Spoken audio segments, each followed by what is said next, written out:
Colligative property जो word है इसको डिफाइन करने के लिए अपन दो सॉल्यूशंस लेते हैं। सपोज अपन ये दो कंटेनर लिए और दोनों कंटेनर्स में अपन ने फिल कर लिया 1 kg ऑफ वाटर। इसमें अपन ने फिल किया है 1 kilogram of water. Second container जो है इसमें भी अपन ने फिल किया है 1 किलोग्राम ऑफ वाटर। इसमें भी अपन ने ले लिया 1 किलोग्राम ऑफ वाटर। अब दोनों कंटेनर्स के अंदर 1 किलोग्राम ऑफ वाटर के अंदर अपन ने एक एक मोल डिसोल्व किया है अलग अलग सॉलिड्स का। इसमें अपन ने 1 मोल लिया है, इसमें भी अपन ने 1 मोल लिया है, लेकिन यहाँ पे जो मोल है वो अपन ने लिया है ग्लूकोज का और यहाँ पे जो मोल लिया है वो लिया है अपन ने सुक्रोज का। मोल सेम है, सॉल्यूट डिफरेंट है। अब सपोज कोई इसमें ऐसी प्रॉपर्टी आ जाए जो दोनों सॉल्यूशंस की सेम हो जाए, यानी कि उस प्रॉपर्टी की जो वैल्यू यहाँ पर आ रही है वही वैल्यू यहाँ पर आ जाए, तो उस प्रॉपर्टी को अपन कोलिगेटिव प्रॉपर्टी कहेंगे, क्योंकि यहाँ पे मोल सेम होने पर प्रॉपर्टी भी सेम आ रही है, भले सॉल्यूट अपन ने अलग अलग लिए हो, तो उस प्रॉपर्टी को अपन कोलिगेटिव प्रॉपर्टी कहेंगे। क्योंकि ये कोलिगेटिव प्रॉपर्टी, ये प्रॉपर्टी जो है इस चीज़ पे डिपेंड कर रही है कि अपन ने कितने मोल डिसोल्व किए हैं। इस चीज़ पे डिपेंड नहीं कर रही है कि किस चीज़ के मोल डिसोल्व किए हैं, क्योंकि मोल सेम होने पर प्रॉपर्टी भी सेम आ गई, तो इसका मतलब ये मोल के ऊपर ही डिपेंड कर रही है। अब सपोज अपन ने यहाँ पर इसके जो 1 मोल है इसको बढ़ाकर 2 मोल कर दिया और इसकी जो प्रॉपर्टी है वो अपने पास इस सॉल्यूशन की प्रॉपर्टी की डबल हो गई, तो अब कंफर्म है कि ये कोलिगेटिव प्रॉपर्टी ही है, क्योंकि ये नंबर ऑफ मोल्स के ऊपर ही डिपेंड कर रही है। मोल 1 है तो जो प्रॉपर्टी आ रही है वो मोल डबल करने पर प्रॉपर्टी भी डबल हो रही है। मोल को डबल किया प्रॉपर्टी भी डबल हो गई, मोल को ट्रिपल किया प्रॉपर्टी भी ट्रिपल हो गई। और किसके मोल अपन ने डिसोल्व किए हैं इस चीज़ का यहाँ पर कोई फर्क नहीं पड़ रहा। बोले सुक्रोज की जगह अपन और कुछ भी ले सकते थे, ग्लूकोज की जगह भी और कुछ भी ले सकते थे। तो इस तरह की जो प्रॉपर्टीज है उसको अपन कोलिगेटिव प्रॉपर्टी कहेंगे। कोलिगेटिव प्रॉपर्टी जो है वो इस चीज़ पे डिपेंड कर रही है कि अपन ने कितने मोल डिसोल्व किए हैं, इस चीज़ पे डिपेंड नहीं करेगी कि किस चीज़ के मोल डिसोल्व किए हैं। तो कोलिगेटिव प्रॉपर्टी को अपन डिफाइन कर सकते हैं that it is the property of solution, property of solution which depends on the number of moles of solute, number of moles of solute irrespective to the nature of solute, irrespective to the nature of solute। इस तरह की जो property है उसको अपन colligative property नाम देंगे। तो colligative property जो है ये 4 टाइप की होती है, यानी सॉल्यूशन की ऐसी 4 प्रॉपर्टीज हैं जो उसमें number of moles of solute के ऊपर डिपेंड करती है irrespective to the nature of solute. तो ये 4 अपने पास, first is relative lowering in vapour pressure of solvent, second is lowering in freezing point of solvent, third is elevation in boiling point of solvent and fourth one is osmotic pressure of solution. यहाँ BP का मतलब boiling point, FP freezing point and VP vapour pressure. तो ये 4 property जो है वो colligative properties होती है। तो इनकी अपन मीनिंग देखें, देखो इसमें कुछ वर्ड आ रहे हैं अपने पास। फर्स्ट इज लोवरिंग, लोवरिंग का मतलब होता है लोअर होना यानी कि डिक्रीज होना। एलिवेशन, एलिवेशन का मतलब होता है एलिवेटेड होना यानी कि इंक्रीज होना। तो इन प्रॉपर्टीज की जो मीनिंग है उसका काफ़ी पार्ट तो इनकी लैंग्वेज के अंदर ही आ रहा है। जैसे फर्स्ट अपन देखें, यहाँ रिलेटिव को अपन हटा देते हैं, पहले अपन लोवरिंग देख लेते हैं। तो lowering in vapour pressure of solvent का मतलब है कि सॉल्वेंट का जो वेपर प्रेशर है वो लोवर्ड हो जाता है, डिक्रीज हो जाता है। सेकंड अपने पास सॉल्वेंट का जो फ्रीजिंग पॉइंट है ये भी लोवर्ड हो जाता है। थर्ड अपने पास सॉल्वेंट का जो बॉइलिंग पॉइंट है वो एलिवेटेड यानी कि इंक्रीज हो जाता है। और फोर्थ है कि उस सॉल्वेंट का जो सॉल्यूशन बना है उसके अंदर ऑस्मोटिक प्रेशर इंट्रोड्यूस हो जाता है, ऑस्मोटिक प्रेशर आ जाता है। तो ये जो चारों चीज़ें हैं कि सॉल्वेंट का वेपर प्रेशर कम हो रहा है, उसका फ्रीजिंग पॉइंट कम हो रहा है, बॉइलिंग पॉइंट कम हो रहा है, उसमें ऑस्मोटिक प्रेशर आ रहा है, वो उस सॉल्वेंट के अंदर कब आता है। पहली चीज़ तो ये सॉल्वेंट अपन ने लिया है, ये लिक्विड है, ये लिक्विड वोलेटाइल सॉल्वेंट है। वोलेटाइल का मतलब जिसकी वेपर बन सकती है, वेपराइजेबल सॉल्वेंट है। और अपन जानते हैं कि लिक्विड सॉल्वेंट वैसे भी सारे वोलेटाइल होते हैं, लिक्विड को हीट करने पर वो वेपर में बदलता ही बदलता है। तो ये सारे लिक्विड वोलेटाइल सॉल्वेंट्स हैं। तो इनमें इनकी इन प्रॉपर्टीज़ के अंदर ये जो चेंज है डिजायर्ड, ये कब आता है, जब उस लिक्विड सॉल्वेंट के अंदर अपन सॉलिड सॉल्यूट को डिसोल्व करता है। तो ये जो सारी चीज़ें हैं ये अपने को ऑब्जर्व होती है when we dissolve solid non volatile solute in liquid volatile solvent. तो जब अपन सॉलिड सॉल्यूट को लिक्विड सॉल्वेंट के अंदर डिसॉल्व करते हैं तो उस लिक्विड सॉल्वेंट का वेपर प्रेशर डिक्रीज हो जाता है, उसका फ्रीजिंग पॉइंट भी डिक्रीज हो जाता है, उसका बॉइलिंग पॉइंट इंक्रीज हो जाता है। और उस लिक्विड सॉल्वेंट के अंदर जो पहले प्योर सॉल्वेंट के अंदर ऑस्मोटिक प्रेशर 0 था, अब सॉलिड डिसॉल्व करने के बाद में उसमें ऑस्मोटिक प्रेशर भी आ जाता है। और ये जो सारी चीज़ें हैं कि उसका वेपर प्रेशर कितना डिक्रीज हो रहा है, फ्रीजिंग पॉइंट कितना डिक्रीज हो रहा है, बॉइलिंग पॉइंट कितना डिक्रीज हो रहा है, या उसमें कितना ऑस्मोटिक प्रेशर आ रहा है सॉलिड को डिसॉल्व करने के बाद में, ये इस चीज़ पे डिपेंड करता है कि उस सॉलिड के कितने मोल्स डिसॉल्व किए हैं, किस सॉलिड के मोल डिसॉल्व किए हैं, इसका यहाँ पर फर्क नहीं पड़ता। इसलिए इनको अपन कोलिगेटिव प्रॉपर्टीज कहते हैं। इन चीज़ों को अपन एवरीडे लाइफ में भी कुछ एग्जाम्पल लेकर समझ सकते हैं। ये सब चीज़ें एवरीडे लाइफ में होती है और ये अपन देखते भी हैं, लेकिन इनको अपन साइंटिफिकली कभी भी ऑब्जर्व नहीं करते हैं। तो अपन वाटर का एग्जाम्पल ले सकते हैं। जैसे इस लिक्विड वोलेटाइल सॉल्वेंट की जगह अपन ने वाटर लिया है, तो अपन जानते हैं कि वाटर का जो वेपर प्रेशर होता है ये नॉर्मल कंडीशन में होता है 0.0313 एटमॉस्फेरिक। वाटर का जो फ्रीजिंग पॉइंट होता है ये अपन जानते हैं कि प्योर वाटर 0 डिग्री सेल्सियस पर फ्रीज होता है। वाटर का जो बॉइलिंग पॉइंट होता है वो होता है 100 डिग्री सेल्सियस। प्योर वाटर जो होता है वो 100 डिग्री सेल्सियस पर बॉइल होता है। और वाटर का जो ऑस्मोटिक प्रेशर होता है ये होता है 0, क्योंकि प्योर सॉल्वेंट जो होता है उसके अंदर कोई ऑस्मोटिक प्रेशर नहीं आता। अब उस वाटर के अंदर अपन ने लिक्विड सॉल्वेंट जो लिया है वाटर, उसमें कोई सॉलिड सॉल्यूट अपन ने डिसॉल्व किया है। सपोज अपन ने कॉमन सॉल्ट उसमें डिसॉल्व कर लिया या शुगर डिसॉल्व कर ली, तो अपन क्या ऑब्जर्व करेंगे कि शुगर डिसॉल्व करने के बाद में जो सॉल्यूशन बना है उसका वेपर प्रेशर वाटर के प्योर वाटर के वेपर प्रेशर से कम आएगा। जो सॉल्यूशन बना है शुगर प्लस वाटर का, उसका वेपर प्रेशर कम आएगा। इसको अपन ऑब्जर्व कर सकते हैं। एक तो अपन प्योर वाटर को बॉईल करें तो उसकी वेपर ज़्यादा बनती है, और उस वाटर के अंदर थोड़ा सा अपन शुगर डिसॉल्व करके उसको बॉईल करें तो सेम टेम्परेचर पर उसकी वेपर कम बनती है। कम वेपर बनेगी तो वो कम प्रेशर लगाएगी, यानी कि सॉलिड जो है वो डिसॉल्व करने पर वाटर में या कोई भी लिक्विड सॉल्वेंट हो उसके अंदर सॉलिड सॉल्यूट अपन ने डिसॉल्व कर लिया तो वेपर कम बनने लगती है, जिससे उसका जो वेपर प्रेशर होता है वो भी प्योर सॉल्वेंट की कंपैरिजन में कम हो जाता है। अब सेकंड अपन देख सकते हैं कि 0 डिग्री सेल्सियस पर वाटर जो है फ्रीज होता है। वाटर के अंदर अपन ने जैसे शुगर डिसॉल्व की तो उससे जो सॉल्यूशन अपने पास बना है जिसके अंदर वाटर भी है और शुगर भी है, वो इससे कम टेम्परेचर पर फ्रीज होगा। उसका जो फ्रीजिंग पॉइंट आएगा वो 0 डिग्री सेल्सियस से कम आएगा, लेस देन 0 डिग्री सेल्सियस आएगा। सपोज उसको अपन फ्रीज में रखते हैं तो वाटर जो है वो जल्दी फ्रीज हो जाएगा, और जो अपने पास सॉल्यूशन अपने बनाया वाटर प्लस शुगर का वो थोड़ी देर बाद में फ्रीज होगा, क्योंकि उसको फ्रीज होने के लिए ज़्यादा लो टेम्परेचर की जरूरत होती है, तो उसको ज़्यादा देर तक फ्रीज में रखना होगा। थर्ड अपन देख सकते हैं elevation in boiling point. Water का जो बॉइलिंग पॉइंट है 100 डिग्री सेल्सियस है। अब अपन ने जो सॉल्यूशन बनाया है जिसमें वाटर भी है और शुगर भी है, उसका बॉइलिंग पॉइंट होगा more than 100 degree Celsius, more than 100 degree Celsius, क्योंकि वो एलिवेटेड हो गया।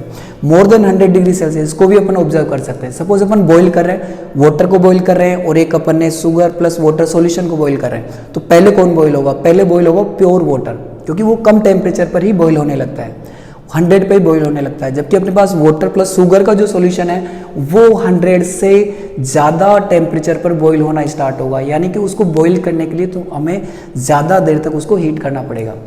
नेक्स्ट भी अपन देख सकते हैं ऑस्मोटिक प्रेशर।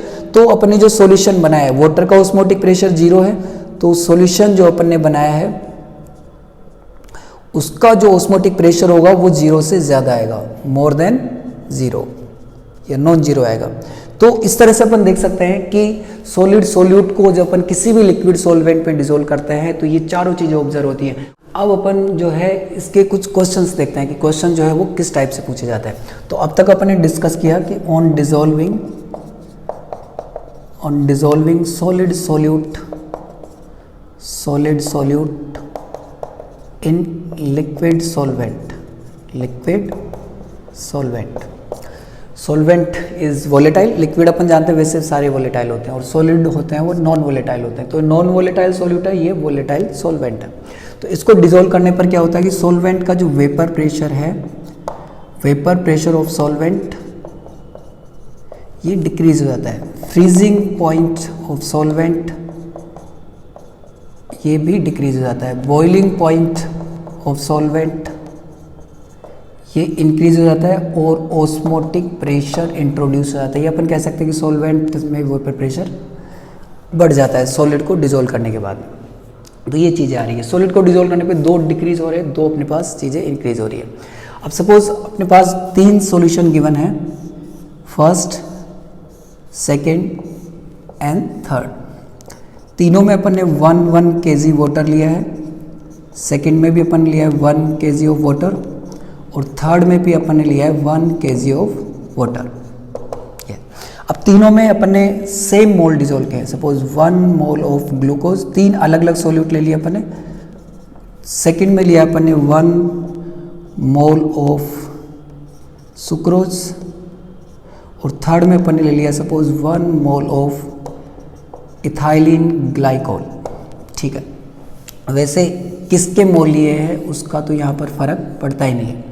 अपन ने बस ये देखना है कि यहाँ पर एक एक मोल लिए हैं। अब मोल लिए हैं तो इनकी जो प्रॉपर्टीज़ आएगी वो सेम आएगी, यानी तीनों का जो वेपर प्रेशर है वो सेम आएगा।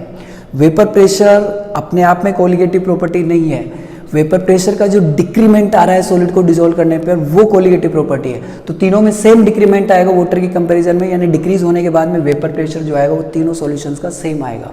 इस तरह तीनों का फ्रीजिंग पॉइंट भी सेम डिक्रीज होके लास्ट में जो वैल्यू आएगी वो सेम आएगी, और बॉइलिंग पॉइंट और ऑस्मोटिक प्रेशर है ये भी सेम आएंगे। अब अपन ने यहाँ पर जो मोल्स है वो 2 कर दिए और यहाँ पर जो मोल्स है वो 3 कर दिए। अब अपन देखेंगे कि तीनों सॉल्यूशंस के अंदर यहाँ 1 मोल है, यहाँ 2 मोल है, यहाँ पर 3 मोल है, तो ज़्यादा मोल है वहाँ पर कोलिगेटिव प्रॉपर्टी भी ज़्यादा होगी। तो इसका मतलब यहाँ पर जो वेपर प्रेशर है वो ज़्यादा नहीं होगा, क्योंकि वेपर प्रेशर कोलिगेटिव प्रॉपर्टी नहीं है, वेपर प्रेशर का डिक्रीमेंट कोलिगेटिव प्रॉपर्टी है। तो जहाँ पर मोल्स ज़्यादा होंगे वहाँ पर वेपर प्रेशर का डिक्रीमेंट ज़्यादा होगा, यानी इस सॉल्यूशन में वेपर प्रेशर प्योर वाटर की कंपैरिजन में ज़्यादा डिक्रीज हुआ है। इसका मतलब इसका जो वेपर प्रेशर है वो सबसे कम आएगा। डिक्रीज होने के बाद में यहाँ पे जो वेपर प्रेशर आएगा वो सबसे कम आएगा। तो वेपर प्रेशर का जो अपने पास यहाँ पर ऑर्डर है वो ये आएगा। सबसे ज़्यादा जो वेपर प्रेशर है वो इसका होगा, क्योंकि यहाँ पर वेपर प्रेशर कम डिक्रीज हुआ है, कम मोल है तो वेपर प्रेशर का डिक्रीमेंट भी कम हुआ है। यहाँ पे सबसे ज़्यादा मोल है यानी कि वेपर प्रेशर का डिक्रीमेंट भी सबसे ज़्यादा हुआ है। ज़्यादा डिक्रीमेंट हुआ है यानी कि डिक्रीज होगी सबसे कम आएगा। उसी तरह से अपने पास फ्रीजिंग पॉइंट भी आएगा, क्योंकि फ्रीजिंग पॉइंट भी डिक्रीज होता है सॉलिड को डिसॉल्व करने पर, और जितने नंबर ऑफ मोल्स ज़्यादा होंगे फ्रीजिंग पॉइंट का डिक्रीमेंट भी उतना ही ज़्यादा आएगा। ठीक है, अब अपन बात करते हैं बॉइलिंग पॉइंट की। तो बॉइलिंग पॉइंट का जो ऑर्डर है, बॉइलिंग पॉइंट इंक्रीज होता है और increment in boiling point colligative property, यानी जितने नंबर ऑफ मोल्स ज़्यादा सॉल्यूट के डिसॉल्व हैं उतना ही इंक्रीमेंट इन बॉइलिंग पॉइंट भी ज़्यादा होगा। यहाँ पे ज़्यादा नंबर ऑफ मोल्स है तो बॉइलिंग पॉइंट वाटर की कंपैरिजन में सबसे ज़्यादा इंक्रीज होगा। यहाँ पे कम नंबर ऑफ मोल्स है यानी कि सबसे कम नंबर ऑफ मोल्स है, यानी कि बॉइलिंग पॉइंट वाटर की कंपैरिजन में सबसे कम इंक्रीज होगा। तो कम इंक्रीज हुआ है यानी कि वैल्यू कम आएगी, और यहाँ पर वैल्यू ज़्यादा आएगी और सबसे ज़्यादा यहाँ पर आएगी, और यही जो ऑर्डर है वो अपने पास ऑस्मोटिक प्रेशर का आएगा। तो मोल्स देखकर अपन जो है इन सॉल्यूशंस की प्रॉपर्टीज़ का ऑर्डर बता सकता है। नीचे अपन ने कौन सा मोल अपने कौन सा सॉल्यूट डिसॉल्व किया है उसका यहाँ पर कोई फर्क नहीं पड़ता। सपोज इन्हीं की अपने पास ग्राम में वेट गिवन होता तो उस वेट को पहले अपन मोल में कन्वर्ट करते और फिर उस मोल के ऑर्डर के अकॉर्डिंग अपन इनका ऑर्डर बताते। इनका ऑर्डर बहुत सिंपल है, जिधर मोल इंक्रीज होते हैं उधर ये दोनों डिक्रीज हो जाते हैं और ये दोनों इंक्रीज हो जाते हैं। इस तरह अपन देख पा रहे हैं कि कोलिगेटिव प्रॉपर्टीज जो है, कोलिगेटिव प्रॉपर्टीज़ ये डिपेंड कर रही है number of moles of solute पे, यानी number of moles of solute N2। ठीक है, या इसके अलावा अपने को मोलैलिटी ऑफ सॉल्यूशन गिवन हो तो उसके ऊपर भी डिपेंड करेगी, क्योंकि देखो अपने यहाँ पे देखा कि 1 मोल इन 1 kg, यानी कि यहाँ मोलैलिटी 1 होगी। मोलैलिटी होती है number of moles of solute dissolve in 1 kg of solvent. तो यहाँ 1 मोलैलिटी, यहाँ पे 2 मोलैलिटी, यहाँ पर 3 मोलैलिटी है। तो इस तरह से number of moles of solute की जगह पर मोलैलिटी भी गिवन हो अपने पास सॉल्यूशन की, तो उससे भी अपन कोलिगेटिव प्रॉपर्टी फाइंड आउट कर सकते हैं। जहाँ मोलैलिटी ज़्यादा होगी वहाँ पर कोलिगेटिव प्रॉपर्टी भी ज़्यादा होगी। और या फिर अपने को ये मोलैलिटी ऑफ सॉल्यूशन या मोल फ्रैक्शन ऑफ सॉल्यूट भी गिवन हो तो उससे भी अपन कोलिगेटिव प्रॉपर्टी फाइंड आउट कर सकते हैं, कि जहाँ पर number of moles of solute ज़्यादा होंगे वहाँ पर मोल फ्रैक्शन ऑफ सॉल्यूट भी ज़्यादा होगी। तो इस तरह से अपन इनकी कोलिगेटिव प्रॉपर्टी को, इन तीनों में से कोई भी चीज़ अपने को पता हो तो उस कोलिगेटिव प्रॉपर्टी का ऑर्डर जो है अपन डिटरमाइन कर सकते हैं इजीली। अब सेकंड थिंग अपन लेते हैं कि जब अपने पास मोल गिवन ना होकर ग्राम में इसका वेट गिवन हो तो अपन क्या करते हैं। सपोज अपने पास 1 ग्राम ऑफ ग्लूकोज गिवन हो, यहाँ पर 2 ग्राम ऑफ सुक्रोज गिवन हो, यहाँ पर 3 gram of ethylene glycol given हो। तो अब ये जो ऑर्डर है ये इस तरह से अप्लाई नहीं होगा, क्योंकि ये ग्राम है और जो अपन ने लिया था वो पहले वो मोल था, और मोल और ग्राम में बहुत ज़्यादा डिफरेंस होता है। तो पहले अपन इस ग्राम को जो है वो मोल में कन्वर्ट करेंगे, और नंबर ऑफ मोल्स का अपने पास फॉर्मूला होता है given mass upon molar mass, यानी कि ये जो गिवन मास है इसमें इनके मोलर मास का डिवाइड देंगे। यहाँ पे 1 ग्राम है तो इसके मोल्स हो जाएंगे 1/180। ग्लूकोज का मोलर मास 180 होता है, ये अपन जानते हैं। यहाँ पर सुक्रोज का जो मोलर मास है ये होता है 2, और मास अपने पास 2 है और उसका जो मोलर मास होता है 342। ये इनके फॉर्मूला से अपन फाइंड आउट कर सकते हैं। मोलर मास 342 है तो यहाँ मोल ये हो गए, और इथाइलिन ग्लाइकोल जो है इसका मोलर मास होता है 62। तो अपन फाइंड आउट करके फाइनली देखेंगे कि जहाँ पर नंबर ऑफ मोल्स ज़्यादा है वहाँ पर वेपर प्रेशर फ्रीजिंग पॉइंट सबसे कम आएगा और बॉइलिंग पॉइंट ऑस्मोटिक प्रेशर सबसे ज़्यादा आएगा। तो ये अपने पास कुछ क्वेश्चंस थे कंपैरिजन के ऑर्डर के बेसिस पे। अब अपन देखते हैं कि कुछ न्यूमेरिकल्स, जैसे अपने पास एक सिंगल सॉल्यूशन का freezing point, vapour pressure, boiling point, osmotic pressure, यानी उसकी कोई भी कोलिगेटिव प्रॉपर्टी पूछी हो तो उसको अपन उस कोलिगेटिव प्रॉपर्टी के फॉर्मूला से सॉल्व करते हैं।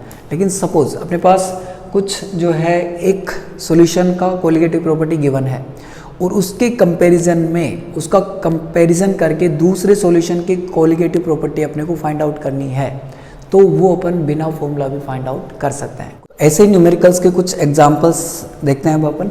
जैसे अपन ने 3 कंटेनर लिए। सपोज फर्स्ट कंटेनर में अपने पास प्योर वाटर है, प्योर वाटर। सेकंड जो कंटेनर है इसमें 1 किलोग्राम ऑफ वाटर, यहाँ पर 1 kg है वाटर भी। ये 1 kg वाटर लिया है, उसमें अपन ने डिसोल्व किया है 1 मोल ऑफ ग्लूकोज।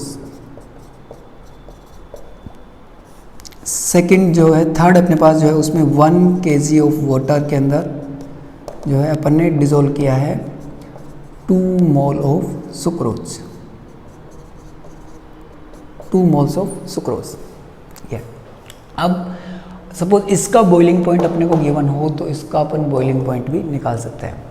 भले अपने को एलिवेशन इन बॉइलिंग पॉइंट का फॉर्मूला नहीं पता है फिर भी अपन फाइंड आउट कर सकते हैं। सपोज इसका बॉइलिंग पॉइंट अपने पास गिवन है 102 डिग्री सेल्सियस, इसका बॉइलिंग पॉइंट कितना होगा। अब ये कोलिगेटिव प्रॉपर्टी है, मोल डबल किए तो कोलिगेटिव प्रॉपर्टी भी डबल होगी। तो बॉइलिंग पॉइंट 102 है तो यहाँ पर हो जाएगा 204 डिग्री सेल्सियस, लेकिन ये गलत है। 204 डिग्री सेल्सियस नहीं होगा, क्योंकि बॉइलिंग पॉइंट अपने आप में कोलिगेटिव प्रॉपर्टी नहीं है। कोलिगेटिव प्रॉपर्टी है only elevation in boiling point, यानी कि सॉलिड डिजोल्व करने के बाद में। जैसे वाटर का बॉइलिंग पॉइंट अपन ने देखा, वाटर का बॉइलिंग पॉइंट होता है 100 डिग्री सेल्सियस। तो यहाँ पे सॉलिड अपन ने डिजोल्व किया है तो बॉइलिंग पॉइंट इंक्रीज होगा। अब कितना बॉइलिंग पॉइंट में इंक्रीमेंट आ रहा है सॉलिड को डिसॉल्व करने के बाद में, वो इंक्रीमेंट ही कोलिगेटिव प्रॉपर्टी है। यानी कि बॉइलिंग मोल्स को अपन ने डबल किया है तो बॉइलिंग पॉइंट डबल नहीं होगा, only increment in boiling point double होगा। तो यहाँ पर जो इंक्रीमेंट आ रहा है वो आ रहा है अपने पास 2 डिग्री सेल्सियस का, तो यहाँ पर जो इंक्रीमेंट आएगा वो आएगा अपने पास 4 डिग्री सेल्सियस का। तो 100 + 4 ये अपने पास हो जाएगा 104 डिग्री सेल्सियस। इस तरह से अपन इनको सोल्व कर सकते हैं। ऐसे अपन फ्रीजिंग पॉइंट का एग्जांपल भी ले सकते हैं। सपोज फ्रीजिंग पॉइंट जो है वाटर का ये होता है 0 डिग्री सेल्सियस। अब इस कंडीशन में फ्रीजिंग पॉइंट अपने को सपोज ये गिवन है -1 डिग्री सेल्सियस, और यहाँ पर फ्रीजिंग पॉइंट कितना होगा, यहाँ पर फ्रीजिंग पॉइंट हो जाएगा -2 डिग्री सेल्सियस। ये इसको डबल करने से नहीं आया, ये डिक्रीमेंट देखने पे आया। यहाँ पर जो चेंज हो रहा है वो हो रहा है -1 का, 0 में से -1 का जो डिफरेंस है वो -1 का है, और तो यहाँ पर 0 से जो डिफरेंस आएगा वो आएगा -2 का। तो 0 - 2 यहाँ पर हो जाएगा -2 डिग्री सेल्सियस। तो इस तरह से अपन इन क्वेश्चंस को सोल्व कर सकते हैं। तो इस वीडियो में अपन ने कोलिगेटिव प्रॉपर्टी का रियल जो कंसेप्ट था, उसकी जो मीनिंग थी वो डिस्कस की। नेक्स्ट वीडियो में अपन जितनी कोलिगेटिव प्रॉपर्टीज़ है 4 टाइप की है, इनके फॉर्मूला और उसके ऊपर बेस्ड जो क्वेश्चंस है वो सॉल्व करेंगे। अभी तक अपन ने जो सॉल्यूट देखे थे वो सब नॉन इलेक्ट्रोलाइट थे, यानी कि कोई भी ऐसा सॉल्यूट नहीं था जो अपने आयंस में ब्रेक हो रहा हो, यानी जो इलेक्ट्रोलाइट हो। और कोई ऐसा सॉल्यूट भी अपन ने नहीं लिया कि जो सॉल्वेंट में डिसोल्व करने के बाद में एसोसिएट हो जाए, यानी उसके मॉलिक्यूल आपस में जुड़ जाए किसी भी बॉन्ड से। क्योंकि देखो अपन एग्जाम्पल लिया ग्लूकोज का लिया, सुक्रोज का लिया, इथाइलिन ग्लाइकोल का लिया, तो इसके जो मॉलिक्यूल्स होते हैं वो वाटर में डिसोल्व करने के बाद में न तो ये आयंस में ब्रेक होते हैं और न ही इनके मॉलिक्यूल आपस में किसी बॉन्ड से जुड़ते हैं। अब अपन देखेंगे कि ऐसा कोई सॉल्यूट अपन ने लिया है जो सॉल्वेंट में डिसोल्व करने के बाद में आयंस में ब्रेक हो जाए या उसके मॉलिक्यूल आपस में एसोसिएट हो जाए, तो उस कंडीशन में इनका जो ऑर्डर है कोलिगेटिव प्रॉपर्टीज़ का या उसका जो न्यूमेरिकल कंपैरिजन से सोल्व किया जाता है, उसमें वन टॉप फैक्टर भी इंट्रोड्यूस होता है। तो उसको अपन कैसे देखेंगे, तो इसके लिए अपन कुछ एग्जांपल्स लेते हैं। सपोज 3 अपने कंटेनर लिए, 1 kg of water, second also 1 kg of water and third also is 1 kg of water। अब फर्स्ट में अपन ने लिया है 1 मोल ऑफ ग्लूकोज, सेकंड में अपन ने लिया है 1 मोल ऑफ NaCl और थर्ड में अपन ने लिया है 1 मोल ऑफ CaCl2। ठीक है, तीनों में मोल सेम है तो कोलिगेटिव प्रॉपर्टीज भी सेम आनी चाहिए। तो तीनों के जो वेपर प्रेशर है अपने पास और फ्रीजिंग पॉइंट जो है वो सेम आ जाएंगे, और तीनों के जो बॉइलिंग पॉइंट अपने पास या अपन कहते हैं ऑस्मोटिक प्रेशर जो है वो भी सेम आ जाएंगे। लेकिन ऐसा नहीं होगा, क्योंकि यहाँ पर जो मोल लिए जाएंगे वो आयंस के लिए जाएंगे। ये दोनों आयंस में ब्रेक हो रहे हैं, ठीक है, तो इनका अपन एक एक करके देंगे। पहले इलेक्ट्रो आयंस का ब्रेक यानी डिसोसिएशन का एग्जाम्पल लेंगे, फिर अपन एसोसिएशन का भी लेंगे। सपोज ऐसा केस है जिसके अंदर कोई मॉलिक्यूल अपने आयंस में ब्रेक हो रहा है, तो पहले उसको आयंस में ब्रेक करेंगे। जैसे NaCl जो है ये ब्रेक होता है Na+ और Cl- आयंस। तो एक मॉलिक्यूल 2 आयन देता है तो इसका 1 मोल जो है वो 2 मोल्स देगा। और यहाँ पर जो आयंस आते हैं अपने पास, CaCl2 ब्रेक होता है, एक Ca2+ और 2 Cl-, यानी 3 टोटल आयन हो गए। तो इसका 1 मोल जो है वो आयंस के देगा 3 मोल। तो अब इनके आयंस के जो मोल आए इसके बेसिस पर अपन इनकी कोलिगेटिव प्रॉपर्टीज़ को डिटरमाइन करेंगे। यहाँ पर इसका प्योर एब्सोल्यूट 1 मोल ही लेंगे क्योंकि ये आयंस के अंदर ब्रेक नहीं होता है। तो अब अपन इनका आंसर दे सकते हैं। अब इस कंडीशन में जो है यहाँ पर 3 मोल है, सबसे ज़्यादा मोल है, यानी फ्रीजिंग पॉइंट और वेपर प्रेशर सबसे कम आएगा डिक्रीज होकर, और बॉइलिंग पॉइंट और ऑस्मोटिक प्रेशर जो है वो सबसे ज़्यादा आएगा इंक्रीज होकर। ये अपन एसोसिएशन का एग्जाम्पल भी ले सकते हैं। सपोज अपने बेंजीन ली है, 1 kg ऑफ बेंजीन। वाटर क्यों नहीं लिया, वाटर ले रहे थे अपन, क्योंकि वाटर के अंदर जो है एसोसिएशन नहीं होता है, ज़्यादातर डिसोसिएशन ही होता है। तो 1 kg बेंजीन जो है वो अपन ने 2 कंटेनर्स के अंदर लिए, 1 kg बेंजीन, 1 kg बेंजीन। अब दोनों के अंदर अपन ने अलग अलग सॉल्यूट डिसोल्व किया। इसमें लिया अपन ने 1 मोल ऑफ CH4 या 2 मोल्स ऑफ CH4। यहाँ पर लिया अपन ने 2 moles of CH3COOH acetic acid. Mole same है तो इसमें कोलिगेटिव प्रॉपर्टीज़ भी सेम आनी चाहिए, लेकिन ऐसा नहीं होगा क्योंकि यहाँ पे CH3COOH जो है ये एसोसिएट होता है। यानी बेंजीन के अंदर जो CH3COOH के जो 2 मॉलिक्यूल्स हैं, CH3C⋯OOH, यहाँ पर भी होगा CH3C⋯OOH। तो ये हाइड्रोजन बॉन्ड से जुड़ के डाइमर बना लेते हैं। डाइमर का मतलब 2 मॉलिक्यूल जुड़ के केवल 1 मॉलिक्यूल बनाएंगे, यानी यहाँ के 2 मोल्स जो है वो एसोसिएट होकर केवल 1 मोल बनाएंगे, जबकि CH4 जो है वो एसोसिएट नहीं होता है। तो इस तरह से अपन देख रहे हैं कि डिसोसिएशन हो रहा है तो जितने आयंस आते हैं वो उनके मोल्स अपन काउंट करते हैं, और एसोसिएशन हो रहा है तो जितने फॉर्मूला अपने पास आते हैं, एसोसिएट होने के बाद में मॉलिक्यूल्स आपस में जुड़ने के बाद में जो फॉर्मूला बनाते हैं उनके मोल्स अपन काउंट करते हैं, और फिर उन मोल्स के बेसिस पर ही अपन कोलिगेटिव प्रॉपर्टीज़ का ऑर्डर डिटरमाइन करते हैं। तो यहाँ पर 1 मोल है, यहाँ पर 2 मोल है, यहाँ मोल ज़्यादा है, यहाँ मोल कम है, तो वेपर प्रेशर और इनका जो फ्रीजिंग पॉइंट का जो ऑर्डर आएगा, अब अपन जानते हैं ज़्यादा मोल होता है तो अपने पास वेपर प्रेशर और फ्रीजिंग पॉइंट का डिक्रीमेंट ज़्यादा होता है, यानी ज़्यादा डिक्रीमेंट है, यहाँ पे कम डिक्रीमेंट है, कम डिक्रीमेंट है, वेपर प्रेशर और फ्रीजिंग पॉइंट की वैल्यू जो है वो कम आएगी, ये ऑर्डर होगा।